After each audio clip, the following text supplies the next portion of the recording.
Good morning, guys. What an amazing day. I know I keep saying that, but the weather has been incredible. It feels, I guess, just in time for football season.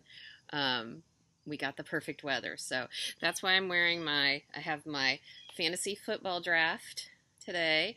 So I'm wearing my Save Dogs and Watch Football shirt in honor of it. Um, I'm Jenny Hensley, co owner and effectiveness coach with Dynamics.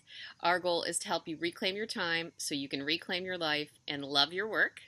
And we have been working all summer on the Summer of Self Care. It was our hashtag all summer, working with habits that will help you have a more balanced, healthier, happier life, and also let you enjoy your entire life, including your work life. And the reason I'm bringing that up today is because we're going to talk about habits, but we're going to talk about habits related to meetings because the same process that I'm going to tell you that I told you all summer and told you when we did habits in January is going to be the same today.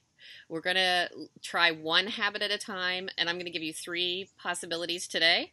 But starting really, really small and trying one or two small things, seeing how those make a difference, and then adding as you go so that you become more and more effective. It's the only thing that's worked for me in my life in terms of getting good habits. Yes, I've exhausted telling you guys about my water goal and how I finally am able to reach it every single day.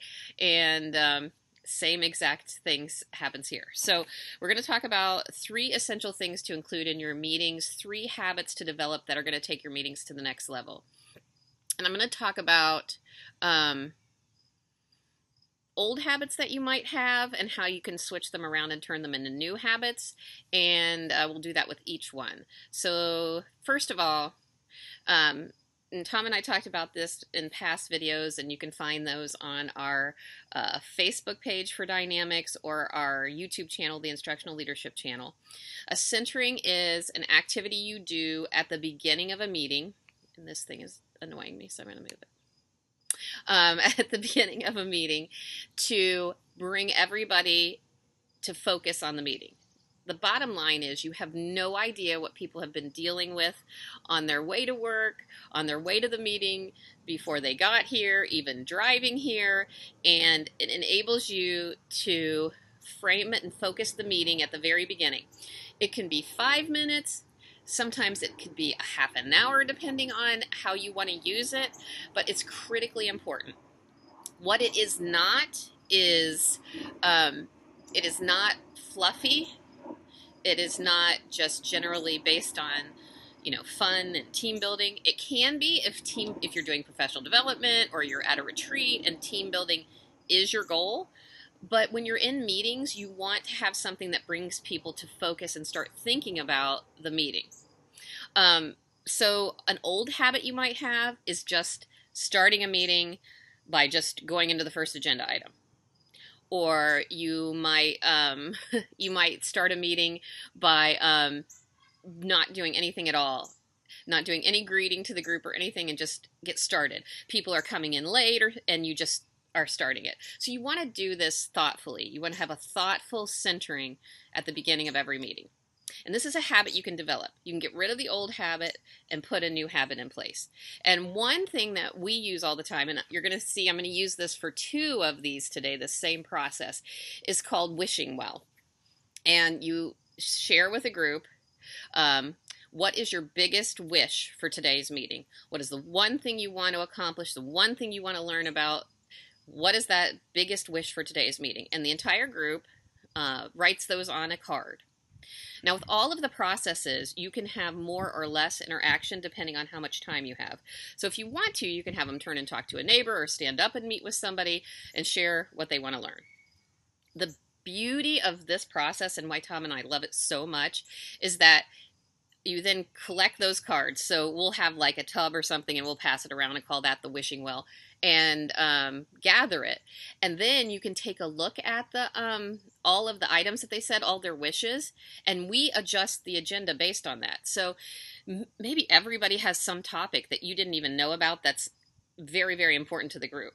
You didn't even have that on the agenda. You can rearrange the agenda and deal with that topic. So it gives you more information. It's kind of like a pre-assessment for your meeting. And I'm going to talk about how we also use this to end a meeting. So that process is called wishing well. The second thing, and I know you're tired of hearing me say this, but the second most important habit you can get into is having a short, concise agenda. And give me a thumbs up if you want to see a short, concise agenda. 3 to 5 agenda items. People walk in, they see the agenda, they know it's something that they can accomplish. They know that they feel good about the meeting. They feel that there's possibility to accomplish what you want to accomplish in the meeting. So having a short, clear agenda is really important. The other thing that I probably haven't touched on as much is that you should make the agenda visible, either in a document. It can be digital or it can be a paper document where it says the agenda item and the process. Or if you don't want to do that, you can do a chart up in the room and then go over that at the beginning of the meeting. It's important for people to understand what they're going to be expected to talk about, get in the frame of mind, and if they're prepared to give input, they'll have it in the back of their mind and start talking about it. So that clear, reasonable agenda, short, and also giving it to them and letting them know what's expected is really, really important. The last one is a formal closing. And this may be the worst habit or the most pervasive habit, I guess, that I've seen. And that would be that we don't have a formal ending to the meeting. And this typically happens. You can give me a thumbs up or an oh my God face if this happens to you. But you get close to the end and there may be 15 minutes and you think, I can fit one more thing in. We can rush through this one more thing and then we can check that off our agenda. No. Because everyone feels rushed. You probably won't get through it. You probably won't do a good job. You're not prepared if there's something that comes at you and you need to deal with it. And so you're just rushing and hurrying and people don't feel heard and it's probably not a good process. And all of a sudden your time's up and you're overtime and you're just like, okay, well, thanks. And then everybody runs out the door. People feel unsettled. People feel like it's rushed. People feel like they weren't honored. So it's critically important for you to have a formal closing at the end. I understand this is difficult, but if you're in the last 10 to 15 minutes of a meeting and there is a choice to be made, do an agenda item or have a formal closing, you need to stop and do a formal closing. It's critically important.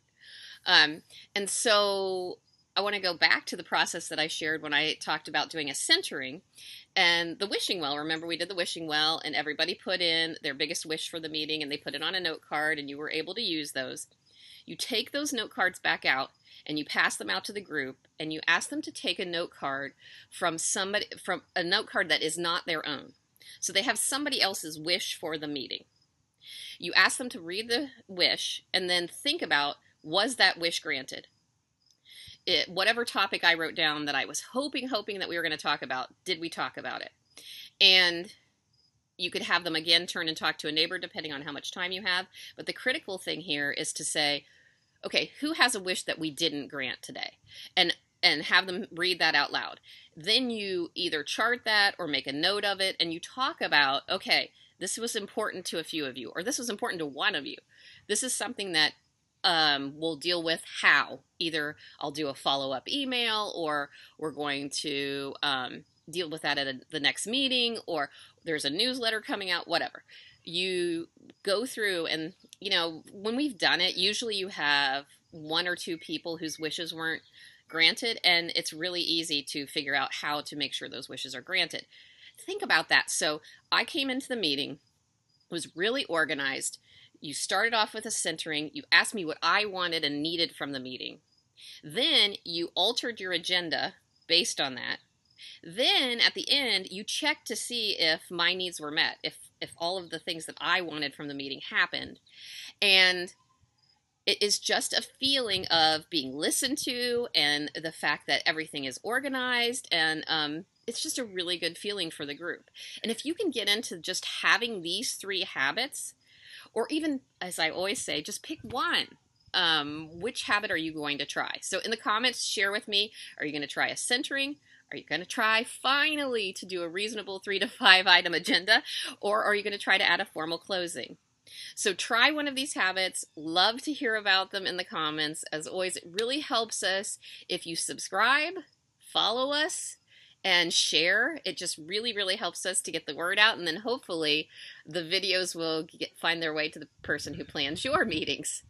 So always share questions. I'm going to continue at the beginning of the school year here to focus on meetings and getting the meetings going, because if you get the momentum and you have the meetings going well, then it's just going to build and build, and they're just going to get better and better. So have a fantastic day. It is gorgeous. It is perfect to get out and bike or walk. Just be outside and do not work all day. If you're lucky enough to have today off, then please, please enjoy it.